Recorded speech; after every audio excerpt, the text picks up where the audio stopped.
Welcome to Russian History Retold, Episode 280, Turning Points in Russian and Soviet History, Part 2. Last time, we began our review of the most influential turning points in Russian history. Today, we complete our journey with both Russian and Soviet nexus points. We begin on May 28, 1812, with the signing of the Treaty of Bucharest, ending the Russo-Turkish War of 1806 to 1812. As we heard in the series on Napoleon and Mikhail Kutuzov, the Treaty of Bucharest was a critical moment, as there was a growing fear that the French Grande Armée was about to invade Russia, and they needed to end the war with the Ottoman Empire. Napoleon sent emissaries to the Ottoman capital to try to convince the Turks to continue fighting against Russia, but it was met with deaf ears. There were a lot of good reasons for both sides to end this war.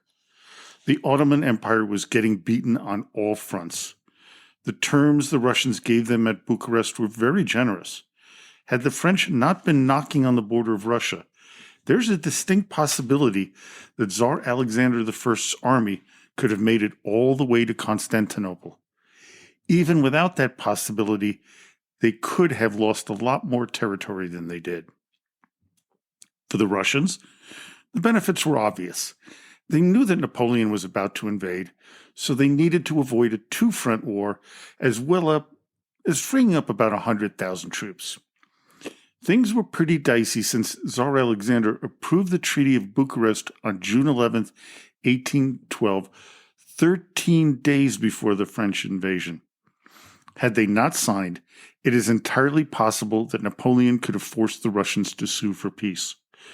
This would have completely changed the course of history, not just for Russia, but for the whole of Europe. Of course, this leads to the next nexus point. Actually, there are two dates that represent one turning point: June 24th and December 14th, 1812. The first was the day that Napoleon crossed the Niemen River, invading Russia, and the second was when his army was forced out of the country. The 6 months in between would inexorably change Russia forever. So, which date was more important? In my opinion, it was the exit of the Grande Armée on December 14th that changed Russia forever. Obviously, Napoleon's invasion was a traumatic event, but when he left and the Russian army pursued him, what they saw in Europe opened their eyes. They saw that even the ordinary citizens lived better than the nobility of Russia. It would be the seed that would eventually lead to the Russian Revolution of 1917. It would begin with our next turning point. This extension of the defeat of Napoleon and the first seedling of revolt occurred on December 14th, 1825. It was the date when the Decembrist revolt took place. As you may recall, the rebellion was led by junior officers who were members of the Northern Society of Decembrists, an offshoot of the earlier Union of Prosperity. These men, primarily highborn, were dissatisfied with the state of the average Russian compared to those citizens of Western European countries. After having their eyes opened in their pursuit of Napoleon and his army, they realized that their government, led by the Romanovs, was not benefiting the ordinary person or even the gentry. It was about enriching the top 1%, particularly the Tsar and his family. The dissatisfaction continued to fester in the years following the defeat of the French. The trigger for the revolt began with the death of Alexander I, or, if you believe the myth, the conversion of the Tsar into Fyodor Kuzma, the roaming starets. Alexander's presumptive heir, Constantine, had, unbeknownst to most people, privately declined the succession. His younger brother ascended the throne as Emperor Nicholas I. While some of the army had quickly sworn loyalty to Nicholas, a force of about 3,000 tried to mount a military coup in favor of Constantine. Of course, as we know, the attempted coup was crushed and many of the men involved were either executed or sent into exile in Siberia. The influence of the attempted coup caused men like Alexander Herzen to place the profiles of executed Decembrists on the cover of his radical periodical, Polar Star. Alexander Pushkin addressed poems to his Decembrist friends. Nikolai Nekrasov, whose father served together with the Decembrists in Ukraine, wrote a long poem about the Decembrist wives. And Leo Tolstoy started writing a novel on that liberal movement, which would later evolve into War and Peace. The seed of revolution had turned into a seedling and was now beginning to turn into a spreading weed throughout the Russian society. Nicholas I believed that he had to react to this growing sentiment of anti-autocracy. Because of that, we come to the next turning point in 1826 with the establishment of the Third Section. The Third Section of His Imperial Majesty's own chancellery was the secret police that would root out any subversive elements within Russia. This would lead to the exact opposite of what the Tsar expected. Instead of squashing the revolutionary enthusiasm, it would feed it because of the resentment towards the increased level of censorship. The next nexus point occurred in December 1852. The Ottoman Sultan, Abdülmecid I, confirmed the supremacy of France and the Roman Catholic Church over Christians in the Holy Land. This was done to create an alliance with France and Great Britain against Russian expansionism. This, of course, would lead to the disastrous Crimean War of 1853 to 1856. What is really sad is that the churches worked out their differences with the Ottomans and actually came to an agreement. Both the French Emperor, Napoleon III, and the Russian Tsar, Nicholas I, refused to back down. The war could have been averted, but Nicholas's abject belief in the power of Russia post-Napoleonic War and fervent nationalism would severely damage his country's reputation in the eyes of the world. It would further fuel the anti-monarchist movement because of the high casualty rate. Had Nicholas, and to a lesser degree Napoleon III, agreed to the deal between the Roman Catholic and Russian Orthodox churches, the Crimean War might have been averted. I say it might be because Great Britain and France were very concerned about the expansion of the Russian Empire, as it was at the cost of the weakening Ottoman Empire and encroaching on territories held by France and the British. Our next turning point was the Treaty of Aigun, signed on May 28, 1858. Since we discussed this just recently in episode 278, I'll just skim over this. The treaty that set the border between Russia and China was significantly disadvantageous to the southern neighbor. It would create tensions that almost led to a war between the two countries in the 1960s and 70s. The emancipation of the serfs in 1861 was an important event, but in my opinion, it was how they were freed with all the attached conditions. While technically the serfs were free, they had to pay for this so-called freedom. The land they were given was subpar, barely enough to survive, much less thrive. The nobility who owned the enslaved people were given government bonds to compensate them, minus any debts they owed, which oftentimes was pretty steep. No one really won, and it caused more consternation at all levels of Russian society. Had the reforms been more equitable for all sides, the internal societal strain might have been lowered, reducing the tension that would lead to revolutions in the coming decades. Because of the inadequacies of emancipation, a number of attempts on the life of Tsar Alexander II would occur, culminating in the successful assassination on March 13, 1881, our next turning point. It wasn't so much the murder of the Tsar that became a nexus point, it was the reaction to it by his son Alexander III. The new Tsar was shaken up by his father's brutal death, so much so that, in his opinion, he needed to strike back at the subversives who committed the crime. Anyone he thought was engaged in anti-Tsarist activities, whether in action, words, or even perceived thoughts, would be arrested. The new emperor believed that remaining faithful to the Russian orthodoxy, autocracy, and nationality, the ideology introduced by his grandfather, Emperor Nicholas I, would save Russia from revolutionary agitation. Instead, it would fuel it. The Narodnya Volya, the organization that plotted and carried out the assassination of Alexander II, was obliterated during the hunt for the killers.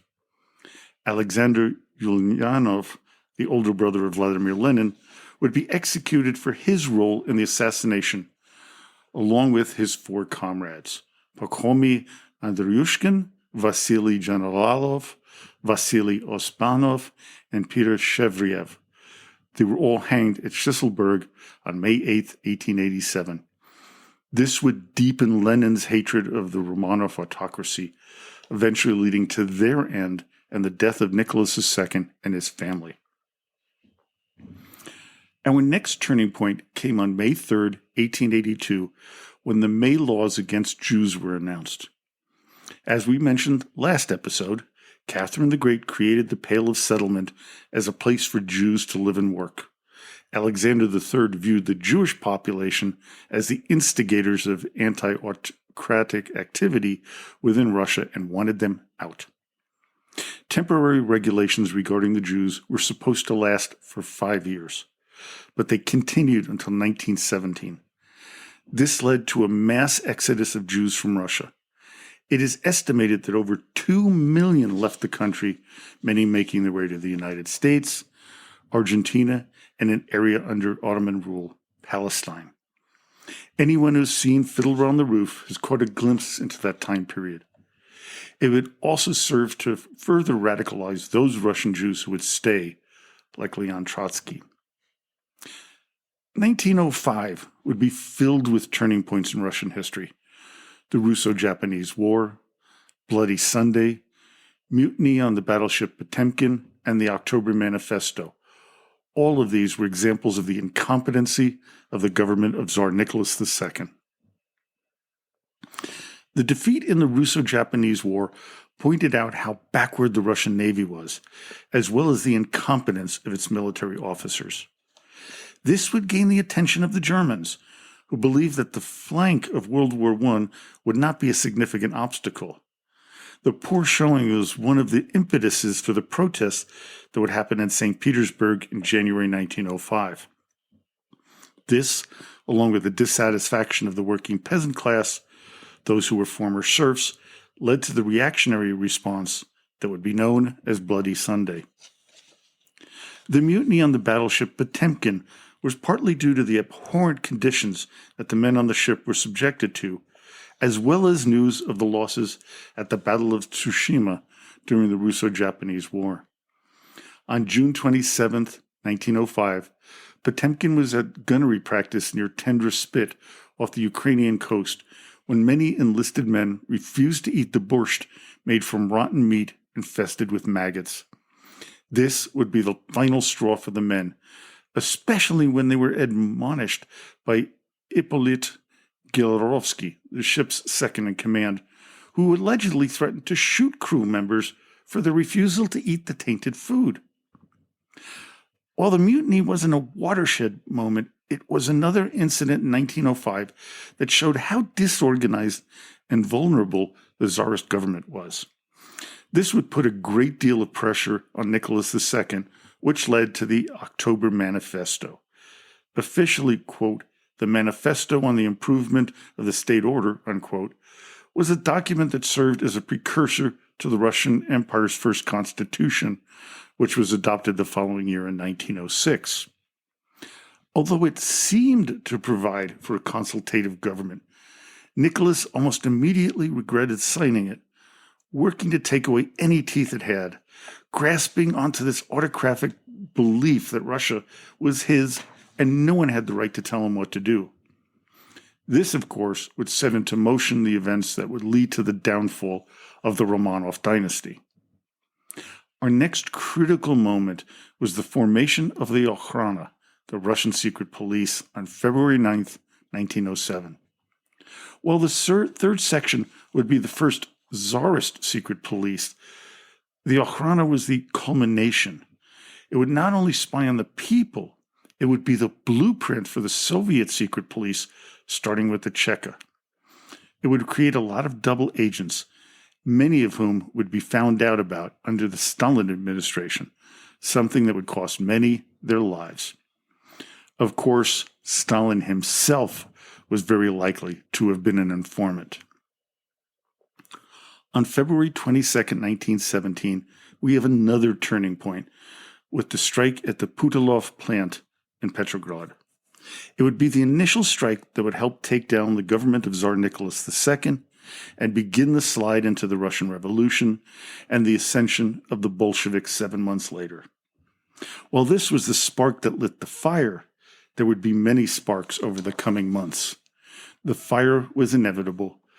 The collapse of the Romanov dynasty would burn down.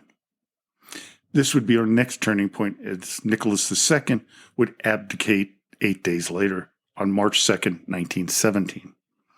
Had he not taken control of the military and been away from St. Petersburg, things may have taken a different turn. Could his presence have made a difference? Probably not, but may have allowed a more robust government to form, which may have been able to counter the Bolshevik takeover.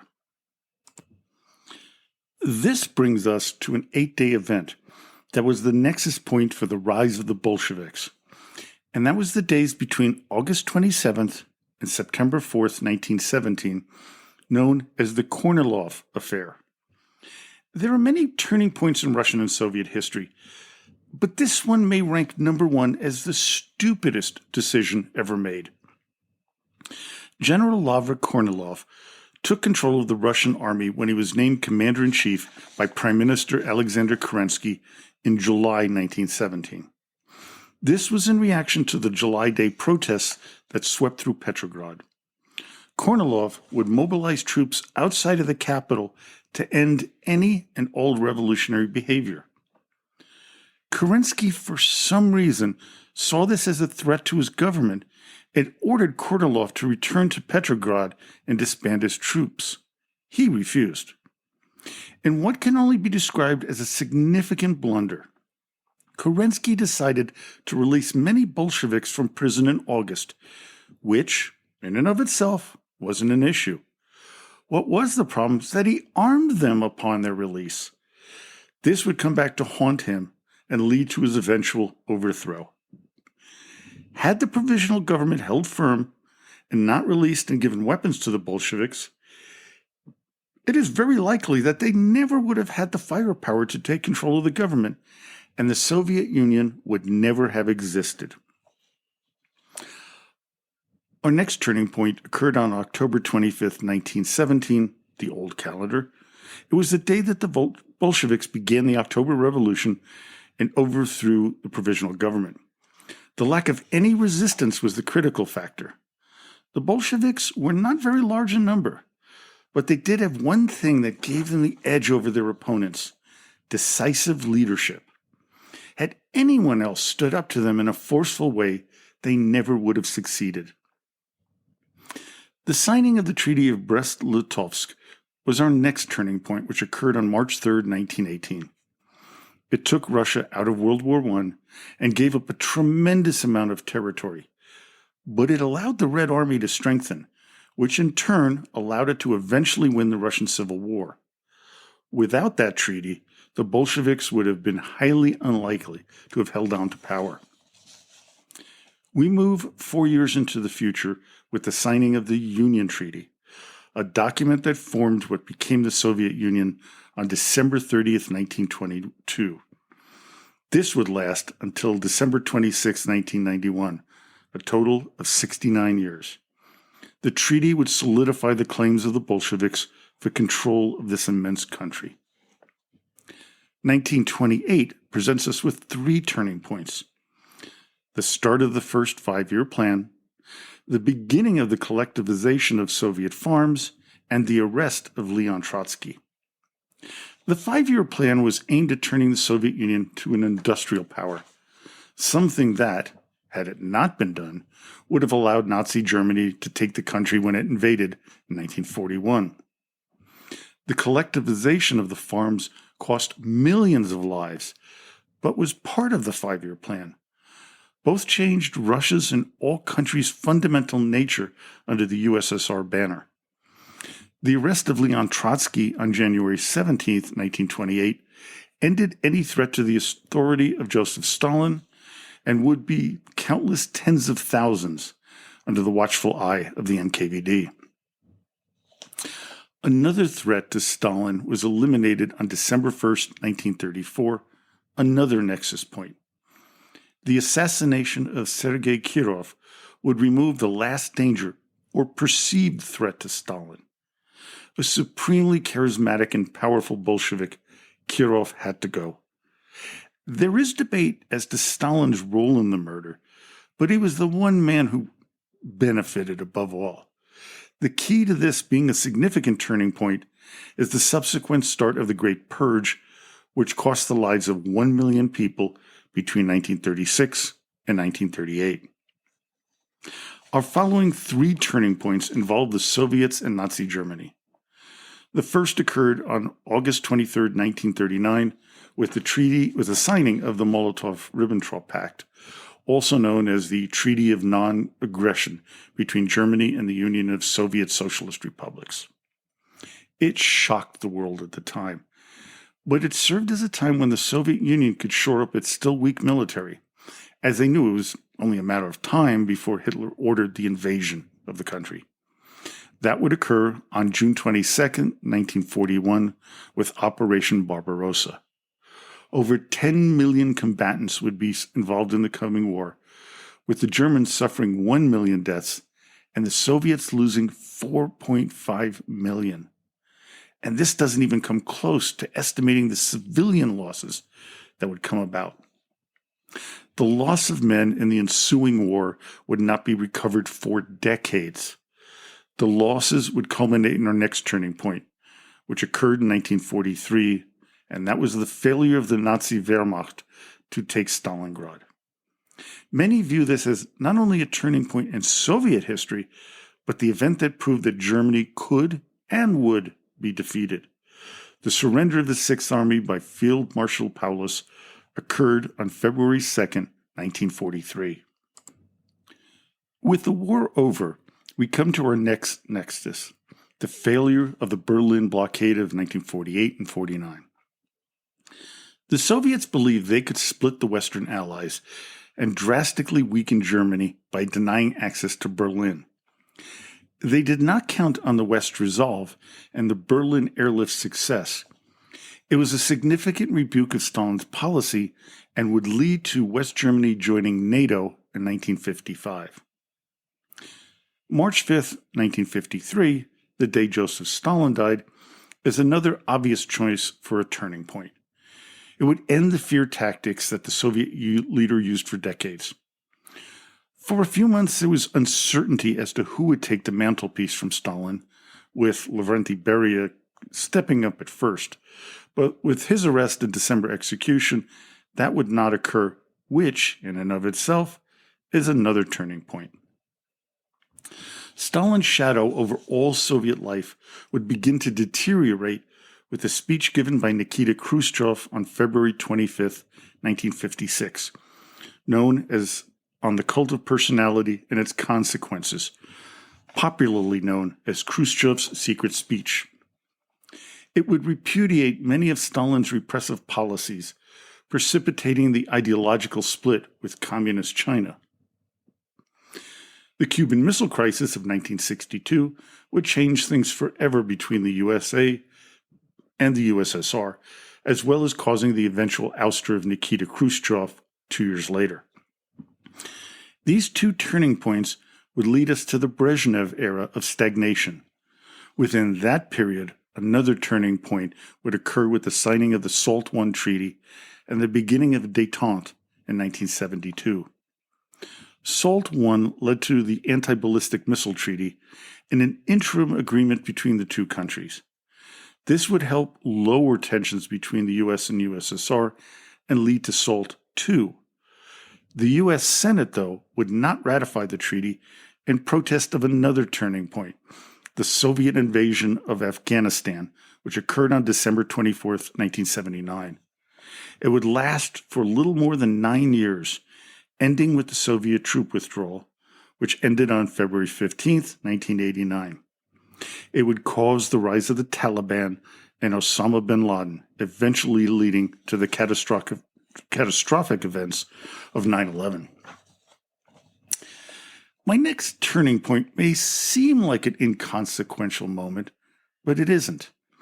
It was the Gorbachev-led anti-alcohol campaign that began in 1985.